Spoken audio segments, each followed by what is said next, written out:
Hi friends, ఎలా ఉన్నారు? అయితే నేనైతే ఫ్రెండ్స్ బాగున్నాను. మా అత్తగారింటి కాడ నుంచి ఈరోజు వచ్చాను ఫ్రెండ్స్. నేనైతే ఇందులో చూస్తున్నా రొటీన్గా బీరకాయ కూర ఏం తినాలని చట్నీ చేసుకుందామని చూస్తున్నాను ఫ్రెండ్స్. అందుకని ముందుగా ఆయిల్ లేకుండా ఎండుమిరపకాయలు వేయించుకోవాలి ఫ్రెండ్స్. బీరకాయ తొక్క పచ్చడి అని ఇండియా ఉంటారు ఫ్రెండ్స్. మీరు దాన్ని ఎలా తయారు చేసుకోవాలో చూపిస్తున్నాను మా స్టైల్లో. నేనైతే ఎండుమిరపకాయలు ఆయిల్ లేకుండా జీలకర్ర ఎండుమిరపకాయలు వేయించేసుకుంటున్నాను. ఈ వీడియోలో చూసిన ప్రకారం చూసుకోండి ఫ్రెండ్స్. కొంచెం చక్కగా వేయించేసుకున్నాను కదా ఫ్రెండ్స్. ఇప్పుడు వేయించేసుకుని కళాయిలో కొంచెం ఆయిల్ పోసుకున్నాను. కొంచెం కాదు ఫ్రెండ్స్, కొంచెం ఎక్కువే పోసుకున్నాను, ఎందుకంటే బాగా వేగాలి కాబట్టి.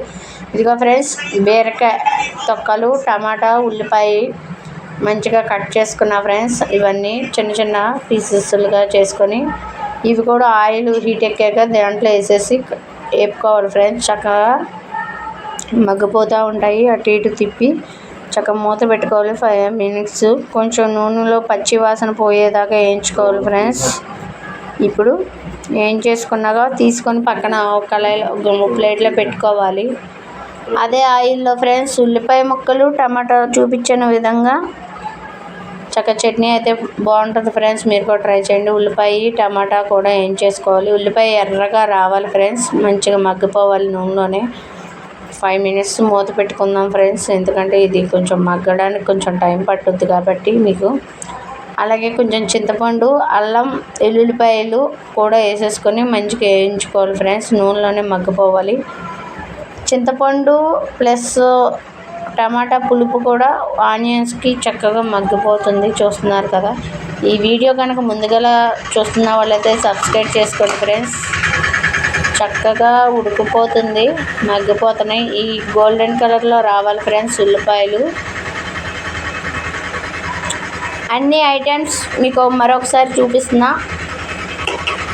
బీరకాయ తొక్కు, జీలకర్ర, ఎండుమిరపకాయలు, టమాటా, ఉల్లిపాయ, ఎల్లుల్లిపాయలు, ఎండుమిర్చి. ముందుగా జీలకర్ర ఎండుమిరపకాయలు మిక్సీ పట్టేసుకోవాలి ఫ్రెండ్స్. కొంచెం కొత్తిమీర కూడా తీసుకున్నాను నేను. మెత్తగా గ్రైండర్ చేసుకోవాలి ఈ పొడిని చక్కగా.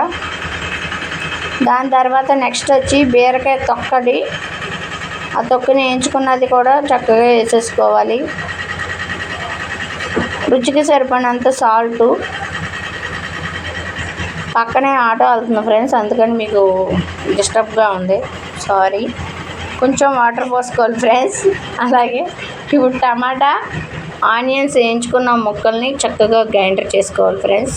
తిరుమాత దినుసుల్లో కూడా ఇవి వేసుకోవాలి. జీలకర్ర, ఆవాలు, కరివేపాకు, ఎండుమిర్చి కొంచెం చేసేసుకొని మిక్సీ పట్టేసుకున్నాం. పోపు వేసుకునే వాళ్ళు వేసుకోవచ్చు ఫ్రెండ్స్. ఈ వీడియో మీకు నచ్చినట్లయితే లైక్, షేర్, సబ్స్క్రైబ్ చేసుకోండి ఫ్రెండ్స్. Thank you.